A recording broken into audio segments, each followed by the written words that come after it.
এই তো ফাইনালি আমরা বাজারে চলে আসছি। আজকে তো অনেক কিছু কেনাকাটা করতে লাগবে। আরে বাহ, এখানে আবার এগুলো কি দেখতেছি আমি? আরে রাজু কি দেখতেছে? ও আচ্ছা, রাজু কোল্ড ড্রিঙ্ক দেখতেছে। ও মনে হয় কোল্ড ড্রিঙ্ক খাবে, তাড়াতাড়ি বের করে ফেলি। এই জন্য রাজু কোল্ড ড্রিঙ্ক। আরে মা, আমি কোল্ড ড্রিঙ্ক খাবো না। ও আচ্ছা ঠিক আছে, খাবি না? আচ্ছা তাহলে আয়। আরে কি ব্যাপার, এগুলো আবার কি? আরে রাজু আবার দেখতেছে। দাঁড়া রাজু, এখনই আইসক্রিম বের করে দিচ্ছি। আরে মা, আমি খাবো না, তুমি রেখে দাও। ও আচ্ছা, খাবি না তো দেখতেছিলি কেন? তাড়াতাড়ি আয় আমার পিছনে। আরে বা, এগুলো আবার কি? এগুলো তো আমার ফেভারিট চকলেট। রাজু তো চকলেট দেখছে, এবার মনে হয় নিশ্চয়ই খাবে।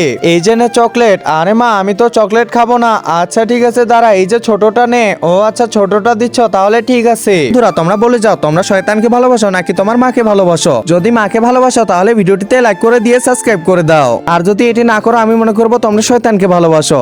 আরে কি ব্যাপার, রাজু তো দামি জিনিস ছাড়া খায় না, তাহলে আজকে খাইতেছে না কেন? ও আচ্ছা, বুঝতে পারছি। আসার সময় যখন আমি টাকা চেক করছিলাম আর দেখতে পেয়েছি যে টাকা নেই, ওইটা মনে হয় রাজু দেখে ফেলছে। আরে বাহ, রাজু তো দেখি অনেক বড় হয়ে গেছে, অনেক কিছু বুঝতে পারে এখন।